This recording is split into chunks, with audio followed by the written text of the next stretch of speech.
The best marketing campaign you've ever seen? Well, I think you know the answer. It's an interesting question. It's ugly. People will stab you in the back. I give you an A, by the way. Excellent answer. I despise what's happening in the world now. Really? Yeah. Oh, Jesus. Was Professor Korpuzanov telling the truth? The economy was terrible. Gosh, it's such a tough question. That's a good joke.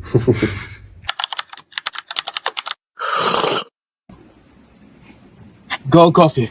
The best coffee in town. Let's go inside.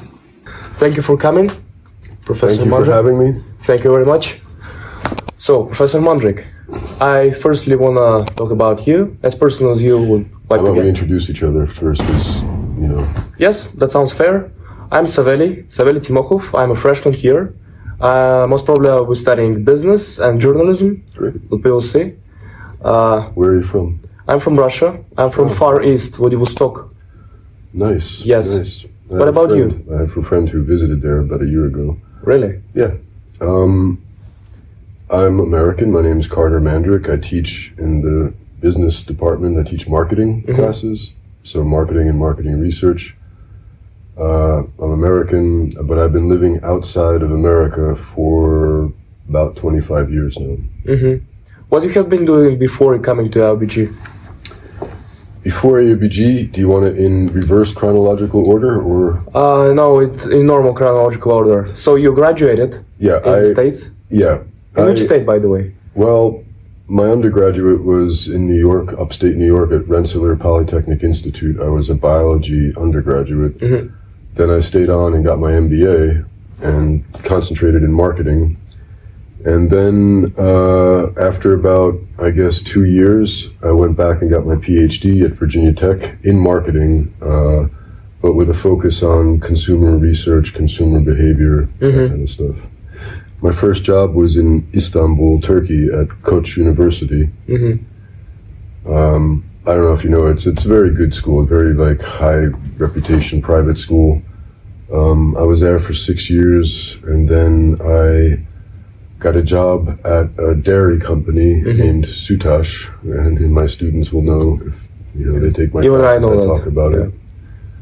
And I was there for 4 years. I became marketing director. We had a great run of successes, and then I ended up moving to Ukraine, actually. Met my now ex-wife, but Which year was that? Good question. 2000 and I think, when did I move? 2009. 2009. Yeah. So before the annexation of Crimea. Right about the same time, yeah. Right before, yeah. And yeah, because the next year, my wife at the time, she was in Maidan, delivering food and stuff, and whatever the timeline was, I don't remember. But anyway, yeah. So then, but it was at the beginning of that global economic crisis too. Yeah. So it was nobody was hiring. The economy was terrible, especially Ukraine was in the bottom 5 economies in the world. So I ended up getting a temporary position in Hong Kong, taught there for a while, and then got a permanent position in Cyprus, North Cyprus, the Turkish part. And I was there for 11 years. And after that, during that time, I had met one of the professors here, Momchil Karpuzanov, maybe you know him. Yeah. He was teaching in Cyprus. We became friends. We became climbing partners. And but then he left early. But he was always trying to recruit me to come here. He's always telling me, "Oh, it's a great school. You should come." And for maybe 5 or 6 years, he was recruiting me to come here. But I really liked where I was, and I wasn't ready to move. And then finally, in the last, let's say 4 years ago, 5 years ago maybe, it was around COVID time, I was in touch with AUBG. They gave me an offer, and they didn't give me an offer at the time, but they were seriously considering, but they had to do a job interview face to face. And because they couldn't, because of COVID, we delayed it 1 year. So I was going to come the year before, but then I finally came here,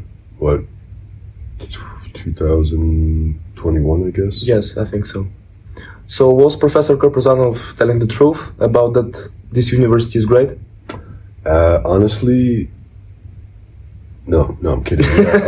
No, he more than told the truth. If anything, he underestimated a lot of the things that, but I also think the university has developed in many good ways in the last few years as well, but the university itself, the student quality, this is the thing that really has always, made a big impression on me, because I've taught at universities, around the world, like maybe 4 or 5 already. And this by far has the best students, most motivated, intellectually curious, which is important. Yeah. One thing I do interestingly is I give an optional assignment, in the first week of just basically giving me an outline about who you are, what your career goals are, your experiences, I'm always amazed. Like, I am absolutely, flabbergasted, just like how amazing the students are. A lot of the students have their own businesses, or they're, I had one that was a Russian girl that was an Olympic athlete. Another one that they started their own businesses really successfully. And then on the other side, you've got teachers here who I find very committed. Like, I've never seen teachers that believed in the mission or the, just the, what would be the word? I don't know. I mean, I don't want to just say the mission, like, because it's, there's a mission statement, but I just mean it believed in the concept of this university, and what it can offer.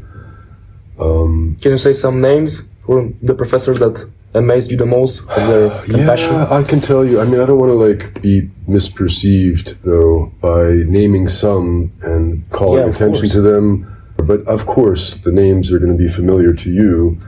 Bobby Phillips, of course, Laura Kelly. These are just some amazingly, dynamic, insightful people.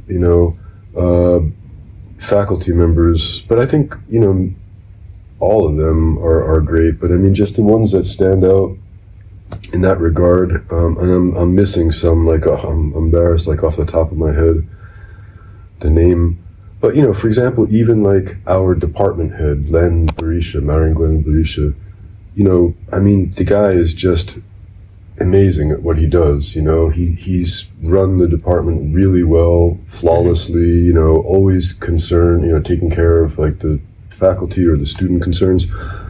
Shout out to Robert White. I mean, he's also I think of him as the only, Robert, I'm sorry, but it's I think of him almost like a robot. He's that good. He's perfect. He doesn't do anything wrong. Everything is just, you can count on it being done. A shout out to Sabina, the Dean of Students. She is just the most amazing person in that role. She is so dedicated. She's so insightful. She knows all the dimensions of, the important things and knows how to tie them together, what to look out for. And, she works tirelessly, From what you're saying, I can conclude that you like AUBG so far. Nah, it's okay. But definitely there are parts that you dislike, or you at least don't like as much.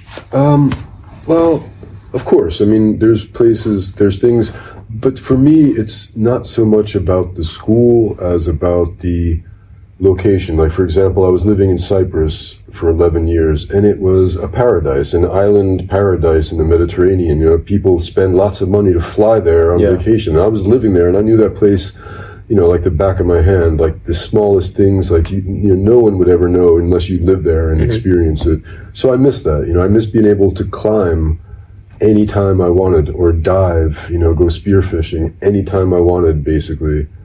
I miss that. Professor Diego Ucci mentioned that there's a lot of paperwork that faculty have to do.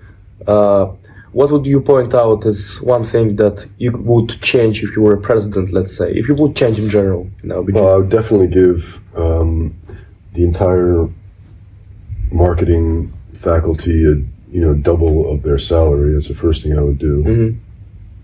No, I'm kidding. But one thing I would change if I was president, that's a tough question. The thing that I would change maybe immediately, gosh, it's such a tough question. Of course. Well, I mean, it's something that's just mechanical. It's just this operational thing. I would just make an investment into some common software platform and give us enterprise, usage of something like, because I do surveys and we use surveys in the university. Everybody's doing surveys, right? So if we could get like a decent survey platform like Qualtrics or something that allows us to use, like, at this entire use, but I know it's expensive, but but that's such a small operational issue. It shows you basically how, satisfied I am with of course, obviously we could increase salaries or whatever, get a better, an interesting healthcare plan or something, but they're basic, they're sufficient. I'm not complaining. But that's just what everybody, I guess, wants, and, as a president, you'd like to be able to give it to them. But I don't, it's a tough question, and I don't think I really have that's why I'm not the president. Yeah. After living in the States your whole life, what brought you to Istanbul? Is it the job offer, or you had some...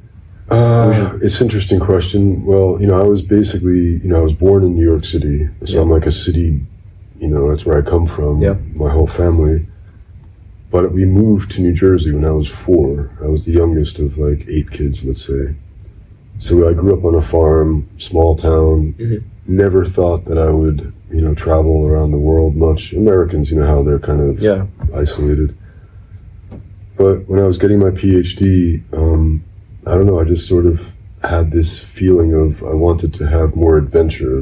I wanted to see the world a little bit. And I just started applying to universities. I got a bunch of job interviews, couple of offers. I stopped looking after I got the first major offer that I wanted.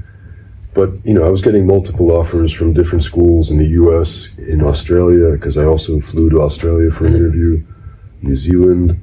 I didn't fly there, but I got an offer to come. But Istanbul, when I went for the job interview, I just absolutely fell in love with it. I mean, it was just, some magical experience, and also, importantly, I really clicked with the faculty, like meeting different faculty, seeing how our research interests aligned, knowing that the school itself was a great school. So many people find it different to go from whatever culture you are, let's say American, to a whole different culture, other religion.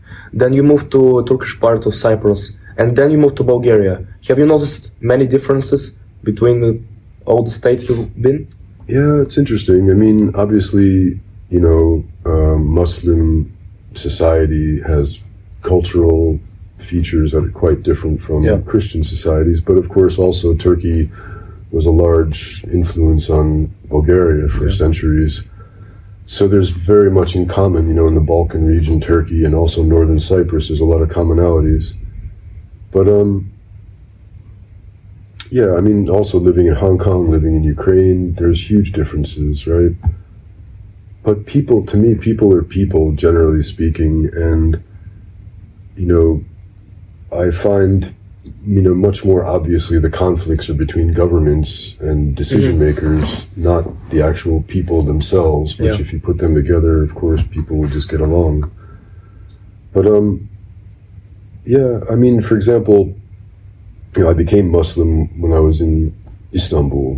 I converted, and I'm not it's not like I pray all the time and go pray 5 times a day or go to mosque, but I consider myself Muslim, not Christian. Actually, I was born Jewish.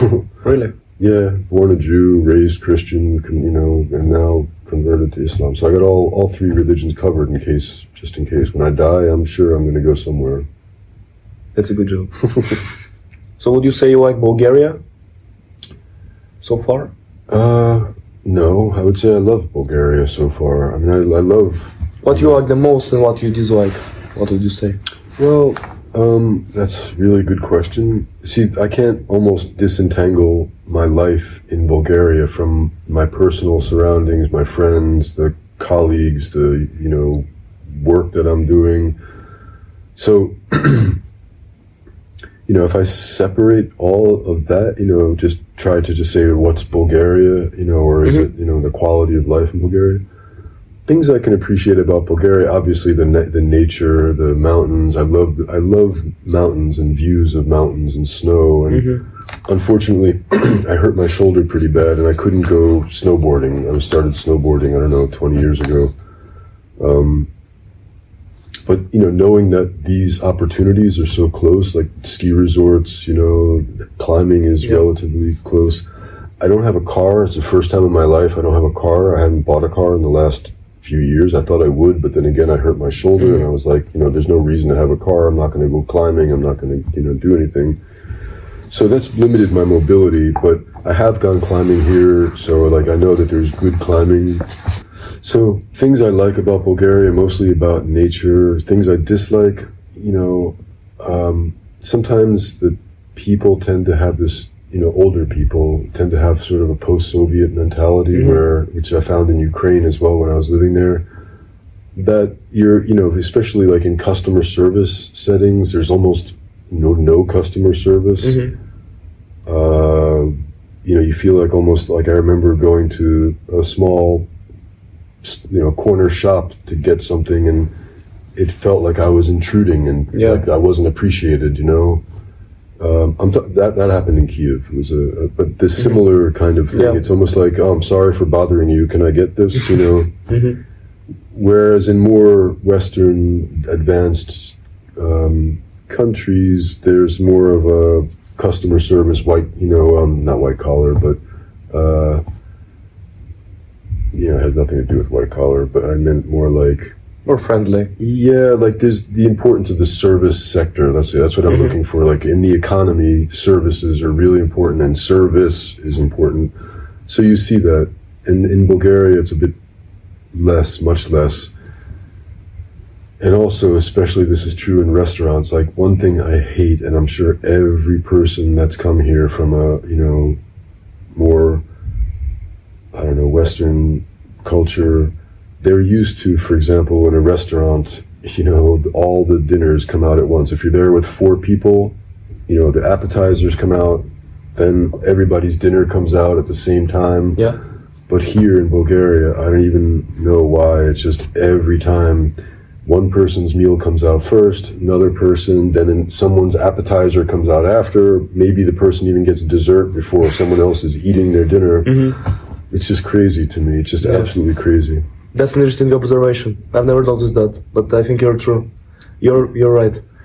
You will see when you go to restaurants, even if you ask and you're like, hey, can you bring everything out of this? Or try to split the bill. Not here, pal. What do I do though if I have free time? I watch, I know it's kind of stupid, but I just watch Netflix, you know, whatever, just to What do you watch? Reruns of House lately. I watched a miniseries, The Haunting of Bly Mansion or something. That was good. But I spend a lot of time on Twitter too. I'm very kind of, you know, obsessed with the political happenings. I don't want to speak politics, but I despise what's happening in the world now, especially since America, it was taken over by, you know, this MAGA movement and you know, this now is like a huge disaster for the world, I think. Yes, I agree. It's sad, yeah. Anyway. I saw one of your Facebook posts, I believe, when the negotiations with Trump and Putin, the recent ones, it was pretty juicy and vivid comment. Yeah, I tend to use Facebook to try to cross-pollinate the ideas that I get or I see and I think are important, like factual things or, you know, things that are happening on Twitter that are, you know, posted. But, you know, you can't just cross-post to Facebook from Twitter anymore. So I have to do like screenshots and show it. Because there are people on my Facebook page, my family, friends that are actually in this MAGA cult. So, I mean, I'm hoping, and it actually works a little bit because I know even my father voted for Trump the first time, was a Trump follower. In 16? Yeah. But over the years, you know, he was like sending me forwards and stuff like that were untrue, factually incorrect. That his you know age group, they were totally Trump supporters. So they would send all this stuff. They're the biggest disinformation sharers on social media. Is like these people that are conservative and they're, they just don't look into objectively real, honest information. So he would send me this stuff from his peers, and I'd be like, Dad, this is so not true. And I would send him links, like I would have to research. And I'm spending so much time doing this. But it was, of course, an important labor of love. Finally, he would start saying, like, not just forwarding it as if it's true and he wants me to see it. Yeah. He would start forwarding it and being like, hey, can you see if this is real? Is this really true? And then I would say, like, no. And then finally, he stopped forwarding them because he understood most of it was just disinformation. And then he turned and he's like, for the last few years, totally against Trump, vocally. So this is what can happen. I think if my dad can change, I think anybody can.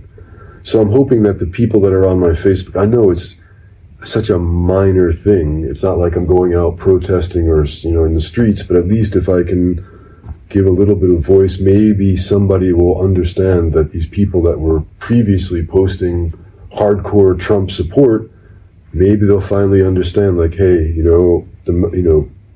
try to just open your eyes a bit. Try a little bit to see what's out there. Yeah. Rarely can How can you see my Facebook posts? Are they public? They're not public, but let's say that one of them got leaked into one of the groups I am. Really? Yeah. Oh, Jesus. Right. I'm wondering, now I know who probably leaked it. Anton? No. Okay, let's see. It's not important, but and I agree. have to be careful. By the way, I want to thank you that you stand with Ukraine and you support Ukraine and you stay with civilized world. And regarding your father, rarely can one see another person change, right? Transformation. And bravo to your father as well. My next question are not going to be political. By the way, just so you know, I'm for me, standing with Ukraine is political and is righteous and morally the correct thing to do as a world order, of course. But it's also personal, obviously, right? My daughter's got Ukrainian citizenship. My nephew who's coming to visit in spring break, he's my ex-wife's nephew, sister's son, but it's like my nephew. So my friends are there. I've got great friends there. I've got an apartment there still in Kyiv. It's personal for me as well as all the other things that any normal person should do, should throw their support behind Ukraine. I agree. But it's also for me extremely personal. So this is why it hurt, like, when my family or friends who are like not understanding the political implications of what they're saying. I mean, they're condemning my friends and my, people I consider family to a life under oppressive conditions. So anyway. Yeah, just to give a background of me, we lived in Russia till 2014. Then when they annexed Crimea, my parents decided that they wanted to move to some place safe and not as aggressive as Russia is. And I thank my parents every day that we moved, especially to Bulgaria. It's unbelievable, like what, vision and insight your dad and parents had, I should say. Thank God, I have friends like that, like a friend of mine from Russia, he was from St. Petersburg, he was a professor, I met him at my old university. Yeah, he also left, and moved. I think he's living in Scotland now. Yeah, I just visited him yesterday. But similar reasons, Yeah. I suggest we move to a different topic. Yeah, sure. And let it be marketing, your field of expertise, let's say. What common misconception do people have about marketing in general? That's a good question. A lot of people, think that marketing is only advertising. And they just think that, advertising, it's marketing. It's a big part of it, of course. Or they think marketing is selling, and of course, that's also a big part of it, but it's separate in a sense. And also, maybe they think marketing is like, there's a conception that it's like manipulating and cheating, manipulation, it's somehow... Psychological tricks. Yeah. And it's true, a lot of that stuff does happen because there's decades of research to support how it can be done. Just like, influence, like, let's say, like KGB playbook, how to manipulate public opinion, or back to even, Hitler, who was it, Goebbels, same stuff that, humans are humans, whether you're doing it in the marketing sphere or in the political sphere. But I think it's a bit, over the top, some of these beliefs about how marketers can manipulate you unconsciously, even, subliminally. I think there's a lot of that, people believe. Probably if I asked most people, maybe even you, like, do you think subliminal influence is true in marketing? You might say, oh yeah. What's your definition of marketing then? Well, marketing is like, let's say, all the processes and institutions and people that are working to add value to a brand, make brands more valuable. And by brand, we can consider even like if you want, a marketer can work for a person like, Beyonce and market her. That's the brand. So adding value, what marketers, like the simple thing that marketers do, if you have like a 2-word answer, is they create value. That's all we do, is we work tirelessly to create more value for the brand so that it's valuable to consumers. The brand means something, they're willing to pay more and they're choosing it more because it's valuable, but that in turn creates value for the company. Yes. So marketers are tasked with creating and growing value, and we do that by adding value to the brands, basically. To me, marketing is the most important function in a company. In fact, Nike or some other companies, they're marketing companies. That's all they do is marketing. Everything the marketer does revolves around the understanding of the consumer or the customer, trying to figure out what their wants and needs are and how to satisfy them better than competitors at a profit. But that's basically what marketing is.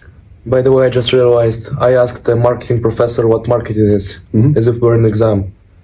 I give you an A, by the way. It's excellent answer. What's the best marketing campaign you've ever seen in your life? The one that I ran and developed a strategy for.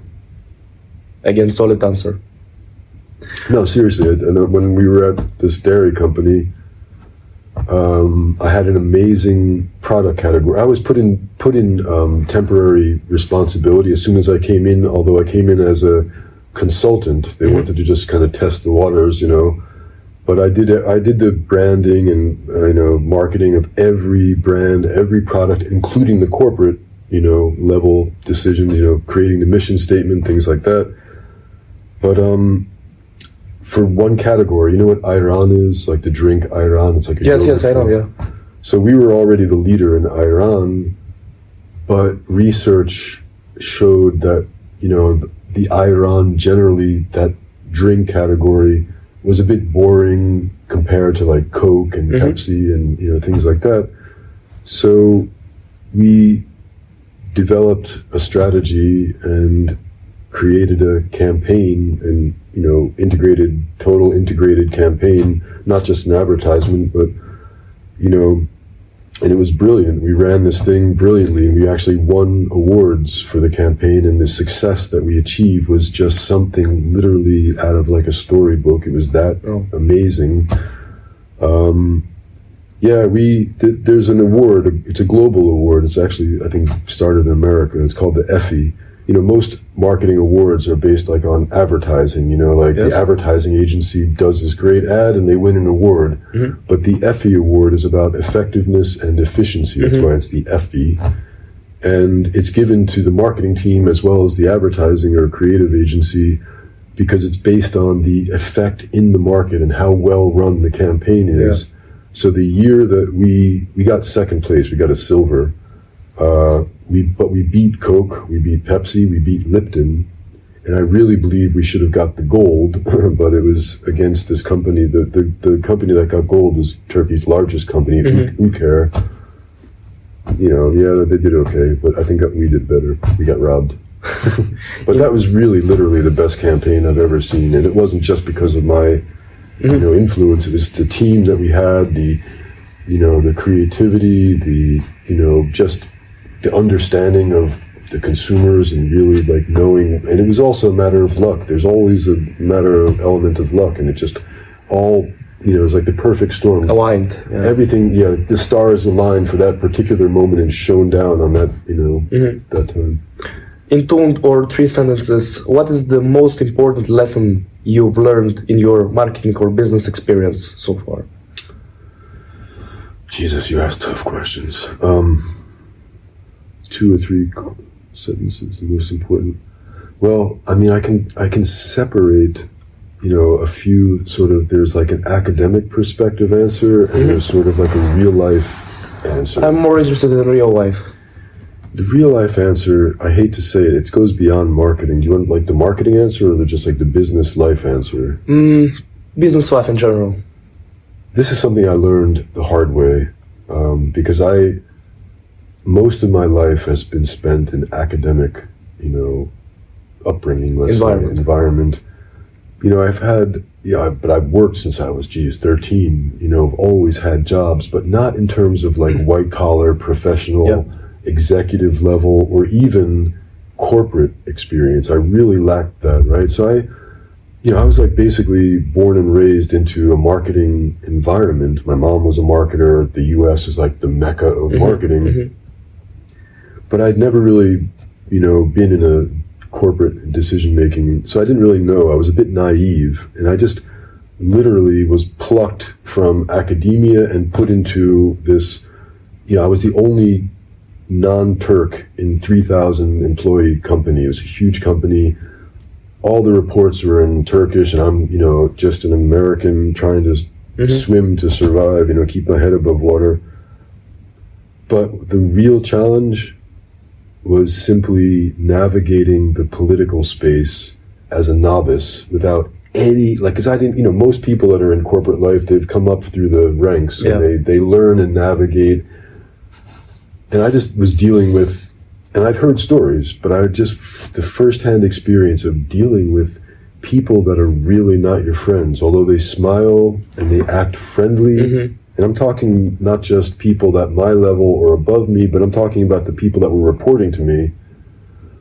Everybody is, when you're their boss, everybody wants to befriend the boss and, but secretly things are happening that you don't know about. And people, oh my God, the tendency to just take your ideas, steal your ideas and take credit for them, or when they make decisions themselves and it goes bad, try to blame someone else. Me, I was so naive. Everything I did was for the company. I had no personal ambitions. I still don't. I'm not a personally ambitious guy. I want to see things happen, but, and of course I'd like to get credit for them, but I'm not like, doing this all to get to the top. But that's the mentality in business life. That's what separates academia from the business mentality, real world business life. It's ugly. People will stab you in the back. It was just tragic. And, again, I was a bit naive, I was totally naive and meritocracy based. The currency is how good your ideas are. Yeah. And that's how I operated. And thank God, the CEO of the company, he was a very brilliant guy, and he really recognized only thing he cared about was ideas and success. So he protected me. He looked after me. We became like blood brothers, in Turkish kanka. We were so mentally aligned. So he really took care of me in that company and protected me and made sure I was, I was listened to. I was he's the one that just hired me, based on this interview, then just promoted me up through the ranks, made me the, anyway, it was like a different world, and you have to be, my advice would be just be really careful how you navigate it, because you can never really know if someone's your friend in business or if they're just using you or, manipulating the situation. That was going to be my question. What advice would you distill? So be careful with the people around you.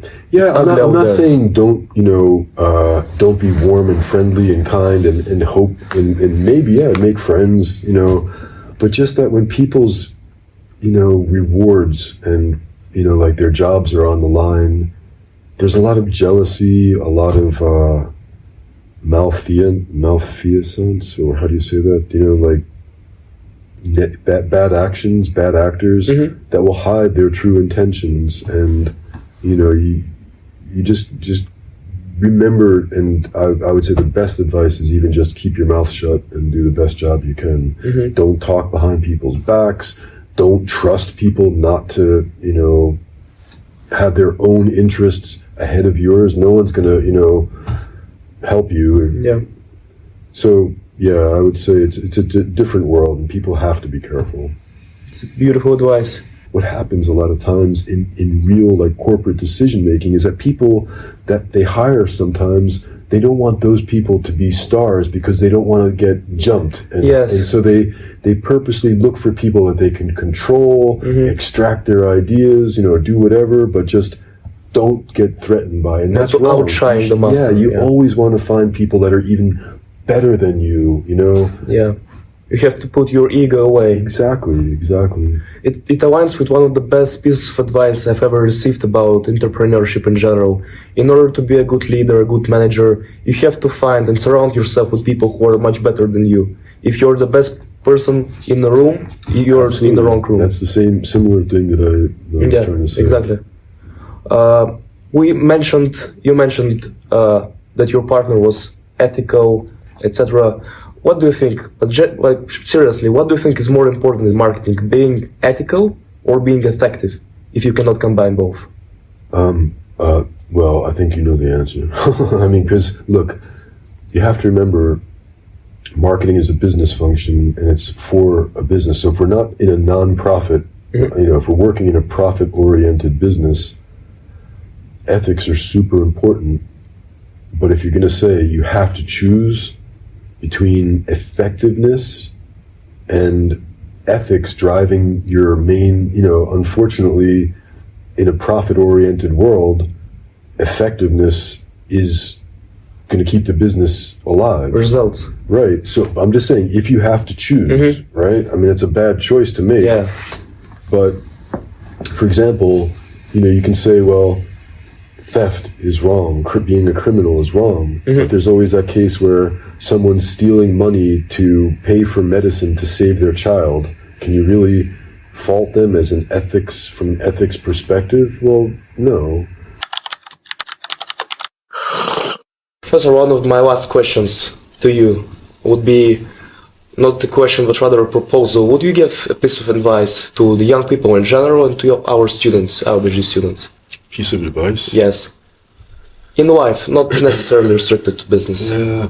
I mean, there's so much like wisdom that I've kind of learned through the years that I try to teach my classes, like not just things, but like marketing and business. But sometimes if, there's some life lessons that come through, like one of the things is to remember that perception is reality. That people often think that there's this real objective truth and world out there, but it's really in here, and that people should recognize the power of perception in creating the reality of their lives, that they may be misperceiving things in the world. They may misperceive their own strength and their own capabilities, and like you'll see people that really, if you look at them from the outside, they look like, wow, that person should be a president of a company or, some leader. But inside, they're feeling like they don't trust themselves, or they perceive their own capabilities as much less, and they become they lack confidence because of that. Or, you can see like the same things, the same realities in the world happening, but two people perceive them totally different. See, like, the optimist and the pessimist looking at the glass of water. It's like that. I mean, it's like that in marketing. Perception is reality as far as marketing goes. That's one of the reasons marketers can be successful, is because they are able to create brand images and perceived quality better than, but it doesn't necessarily mean that there's some objectively better quality in this brand. They're just maybe better at making it appear that way and perceived, that way. So I would just say, like, if I could give advice, it would be to be a bit more gentle and tentative about things that seem obvious to you. Don't maybe make hard black and white judgments about things. Be a bit more, try to understand the nuances and maybe the gray areas. Not everything is quite as black and white as people see it at younger people's ages, especially. Don't always look at people and the things that they do as if you know what motivates them. Sometimes be a bit gentle and understanding and know that there might be some more subtlety to the behavior, or to the things that you see. Maybe you don't know all the things that are going on in that person's life that contributed to them acting a certain way. Yeah. I think it's get connected to putting your ego away. In this sense. Of course, to be able to empathize. Yeah, you don't know everything, right? Yeah. You don't know everything. There's a saying in Native American Indian, it was like, one should walk a mile in another person's moccasins before you judge what kind of a person they are. Like, put yourself in their situation. Yeah. Last thing I want to ask you is, could you say something to your future self, maybe when you're old, God bless you when you're old, and you hear, and what would you say to your older self? Well, usually it's the other way. You say something to your younger self as advice. Yes, but I would... What would I say to my older self? Yes. Good job for making it that to this point. Well done on you for being resilient and hopefully making the right life choices. Enjoy the modern technology that, I don't know what I would say to myself, Oh, I know. I hope you like living as a brain in a jar, disconnected, because I'm hoping that that's what happens. Like 200 years from now, I'm in a brain and my brain is still in a jar. Maybe I'm even like portable. I've got the portable model where I've got like a robot in my brain. Sounds good. Yeah. Professor, it was an insightful talk. I am really happy that you were in the podcast. Thank you again for coming. Thank you. It was a big pleasure. Nice meeting you and getting to know you, and hope to see you again. Thanks for seeing you. Cheers.